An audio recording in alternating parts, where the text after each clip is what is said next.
Hi అందరికీ very good morning. Welcome back to our channel. అందరూ ఎలా ఉన్నారు? నేను బాగున్నాను. మీరు కూడా బాగుండాలని మనస్ఫూర్తిగా కోరుకుంటున్నాను. ఈరోజు వీడియోలో అయితే పిల్లలకి ఈవినింగ్ స్కూల్ నుంచి వచ్చాక స్నాక్స్ లాగా ఇవ్వడం కోసం నేనైతే హెల్తీగా అటుకుల లడ్డూనైతే ప్రిపేర్ చేశాను. ఆ వీడియోనైతే నేను మీతో షేర్ చేసుకోబోతున్నాను. ముందుగా అయితే డైలీ రొటీన్ని షేర్ చేసుకోబోతున్నాను.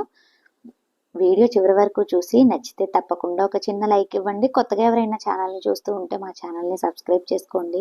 ఇలా మార్నింగే ఇంటి ముందు అయితే ఇలా చిన్న ముగ్గు అయితే పెట్టేశాను అనమాట. కొంచెం టైం లేదు, ఇంకా చక్కగా అలా ముగ్గు అయితే పెట్టేస్తూ ఉన్నాను ఎర్లీ మార్నింగ్. పిల్లలైతే ఎక్కువగా బయట ఫుడ్ తినడానికి ఎక్కువగా ఇష్టపడుతూ ఉంటారు కదా, దాన్ని స్కిప్ చేద్దామని చెప్పి అనుకుంటూ ఉన్నాను అనమాట. మ్యాక్సిమం చాలా వరకు ఇప్పుడైతే బయట ఫుడ్ అయితే తగ్గించేశాను. చిప్స్ అలాంటివి అవి తగ్గించడం కోసం నేను ఇన్స్టెంట్గా ఇంట్లోనే అలా ఏదో ఒకటి అలా ప్రిపేర్ చేస్తూ ఉన్నాను అనమాట. ఈవినింగ్ స్నాక్స్ అయితేను పిల్లలు స్కూల్ నుంచి వచ్చేలోపు మనం ప్రిపేర్ చేసి పెట్టేసుకుంటే వాళ్ళు రాగానే ఫ్రెష్ అయిపోయిన తర్వాత వాళ్ళకి ఇచ్చేస్తే వాళ్ళు తింటూ ఉంటారు కదా. అందుకని ఇంకా ఇలా అటుకుల లడ్డు అయితే ప్రిపేర్ చేశాను. మార్నింగే బాక్స్ కోసం ఇలా కర్రీ అయితే చేసేసాను. పిల్లల్ని బ్రేక్ఫాస్ట్ పెట్టేసి స్కూల్కి అయితే పంపించేసాను, లంచ్ బాక్స్ ఇచ్చేసి. ఇంకా ఈవినింగ్ పిల్లలు వచ్చే ముందు ఇలా పాస్తా ఉండిందనమాట ఇంట్లో. ఇలా పాస్తా అయితే చేసిచ్చాను. చాలా రోజులైపోయింది పాస్తా చేసి, దగ్గర దగ్గర ఒక 8-9 మంత్స్ అవుతుంది. ఇంకా అడుగుతూ ఉన్నారు, అందుకని చేశాను అనమాట. ఇది అయిపోయిన తర్వాత పిల్లలకి ఇంకా అటుకుల లడ్డు ప్రిపేర్ చేద్దామని, ఇంకా డైలీ అలా మనం చేసి పెడితే డైలీ ఒకటి తింటే బ్లడ్ అనేది బాగా పడుతూ ఉంటుంది. దీన్నైతే అటుకులు తీసుకొని ఇలా మిక్సీ జార్లో అయితే వేసేసుకున్నాను నేను. దీనిలో బెల్లము, నెయ్యి అవన్నీ యూస్ చేస్తాం కాబట్టి అటుకులు బెల్లము చాలా మంచిదన్నమాట హెల్త్కి. అందుకని ఇంకా అటుకులు బెల్లంతో ఇలా లడ్డు చేద్దామని చెప్పి ఇంకా లడ్డు కోసం అయితే ఒక చిన్న మిక్సీ జార్లో వచ్చేసి ఇంకా అటుకులు అయితే పోసేసుకున్నాను. ఇక్కడ నేను ఒక 1/2 kg అటుకులు అయితే తీసుకొని 2 సార్లుగా ఇలా మిక్సీ జార్లో వేసి ఆ అటుకుల పొడిలోనే ఎండు కొబ్బరి ముక్కలు చిన్న చిన్నగా కట్ చేసి ముందుగానే ఉంచుకున్నాను. ఆ ఎండు కొబ్బరి ముక్కలు మొత్తం ఈ మిక్సీ జార్లో అయితే వేసుకొని మళ్ళీ ఒకసారి మనం గ్రైండ్ చేసుకోవాలి. ఇలా అటుకుల పొడిలో ఎండు కొబ్బరి ముక్కలన్నీ ఇలా వేసేసుకున్నాను. ఇంకా దాన్ని ఇంకా మనం మిక్సీ పట్టేసుకోవడమే. మిక్సీ పట్టుకున్న తర్వాత మనకి పొడి అయితే ఇలా వస్తుంది. ముందుగానే నేను బెల్లం సరిపడా ఒక బెల్లం అయితే తరిగి పెట్టుకున్నాను. దగ్గర దగ్గర 1/2 kg తీసుకున్నాను కదా, 1/2 kgకి నేను 400 grams అలా తక్కువగానే బెల్లం అయితే తీసుకున్నాను అనమాట. ఇక్కడ మరీ తీయగా కాకుండా కొంచెం తక్కువగా బెల్లం తీసుకున్నాను. దీనిలో నెయ్యి కూడా యాడ్ చేస్తాను అనమాట తర్వాత.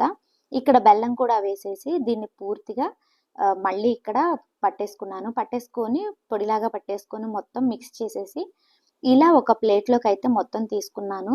ఇదేంటంటే ఎండు కొబ్బరి బెల్లం అంతా కలవడం మూలాన ఉండలు ఉండలు కడుతూ ఉంటుంది. ఇంక తర్వాత అంతా మెదుపుకోవడమే. ఇక్కడ మిక్సీ జార్లో ఉన్న పిండి అంతా అలా వేసేసాను అనమాట ప్లేట్లోకి. నెక్స్ట్ వచ్చేసి 2 సార్లుగా అలా పట్టుకున్నాను. మొత్తం ఇలా ప్లేట్లో వేసేసుకున్నాను. నెక్స్ట్ చెప్పాను కదా ఉండలు ఉండలుగా కడుతుంది అని, అదంతా నొక్కుకోవాలన్నమాట. మనకి సున్నుండలు చేసినప్పుడు పొడి ఎలా అయితే వస్తుందో మెత్తగా అలా వస్తుంది మనకి.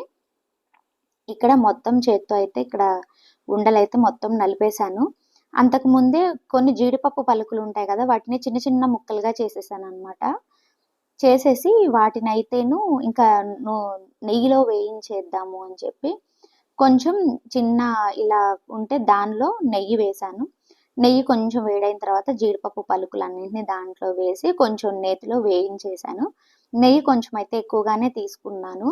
మరి జీడిపప్పు పలుకులు వేయించడానికి అన్నట్టుగా కాకుండా దీనిలో కలిపినా మనకి బాగానే ఉంటుంది రుచి. కొంచెం నెయ్యి కూడా ఎక్కువగా 1/2 kg నెయ్యి వరకు తీసుకొని దానిలో ఇలా జీడిపప్పు పలుకులు వేసి అవన్నీ వేగిన తర్వాత ఇంకా ఆ పిండిలో మనం ఆ నెయ్యి జీడిపప్పు పలుకులు మొత్తాన్ని అలా కలుపుకోవడమే. నెయ్యి జీడిపప్పు పలుకులు ఇవన్నీ వేసాను కదా, వేసిన తర్వాత కొంచెం వేడిగా ఉంటుంది కదా అని చెప్పి ఇక్కడ నేనైతే స్పూన్తో అయితే మొత్తం కలిపేశాను ముందుగా. నెయ్యి అంతా స్ప్రెడ్ అయ్యేట్టుగా పొడికి అంతా, ఈ పిండికి అంతా నెయ్యి అంతా పూర్తిగా స్ప్రెడ్ అయ్యేట్టుగా ముందు స్పూన్తో అయితే దీన్ని పూర్తిగా మిక్స్ చేశాను. ఇలా మిక్స్ చేసి కొంచెం చల్లారింది అని అనిపించినప్పుడు మొత్తం చేత్తో కలిపేశాను. ఇంకా పలుకులు, నెయ్యి ఇదంతా ఈవెన్గా పిండంతా పట్టేయాలి కదా ఈ అటుకుల పిండికి. అందుకని మొత్తం అయితే ఇలా మొత్తం పూర్తిగా చేత్తో అయితే కలిపేశాను అనమాట. మనకేంటంటే సున్నుండల్లాగా లడ్డు చేయడానికి వస్తే సరిపోతుంది. అలా మనం మొత్తం పూర్తిగా ఇక్కడ కలుపుకున్నాను. ఇప్పుడైతే ఇది ఇంకా మనం చిన్న చిన్న లడ్డూలు చేసేయడమే. నేను మరీ పెద్దవి కాకుండా మరీ చిన్నవి కాకుండా నార్మల్గా అయితే మీడియం సైజులో ఇలా లడ్డూలు అయితే చేశాను. నా చేతికి ఎంత మందం లడ్డు వస్తే అంత మందం చేసేసాను అనమాట. వేడిగా ఏముండదు, మనకి చాలా ఈజీ అనమాట. పిల్లలకు కూడా హెల్దీ, రుచిగా కూడా ఉంటుంది. పెద్దవాళ్ళకి కానీ ఉమెన్స్కి కానీ ఇది బాగా పనిచేస్తుంది, బ్లడ్కి బాగా పనికొస్తుంది అనమాట. ఇక్కడ ఇలా లడ్డు అయితే రెడీ అయిపోయింది.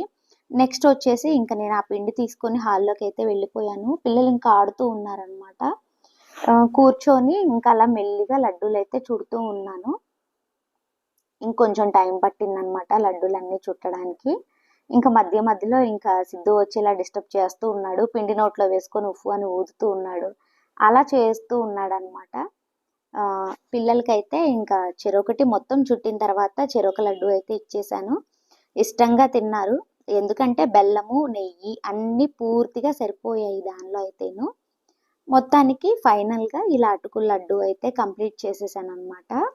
మీరు కూడా ఒకసారి ట్రై చేయండి. ఇదైతే చాలా బాగుంటుందన్నమాట. హెల్దీ, ఎవరికైనా సరే ఈజీగా చేసుకోవచ్చు. ఇది హెల్దీ కూడాను. పిల్లలు స్కూల్ నుంచి వచ్చిన తర్వాత మనం ఒక లడ్డు చేతికి ఇచ్చేసి కొంచెం పాలు తాగిస్తే సరిపోతుందన్నమాట. వాళ్ళకి స్నాక్స్ ఫినిష్ అయిపోయినట్టే. నేనైతే లడ్డు చేసిన దగ్గర నుంచి ఈవినింగ్ టైం అయితే అలానే చేస్తూ వస్తూ ఉన్నాను. ఇంతేనండి ఈరోజు నా వీడియో నచ్చితే తప్పకుండా లైక్ చేయండి. మా ఛానల్ని సబ్స్క్రైబ్ చేసుకోండి. మరో మంచి వీడియోతో మళ్ళీ కలుద్దాం. బాయ్ బాయ్ అందరికీ. Thank you for watching.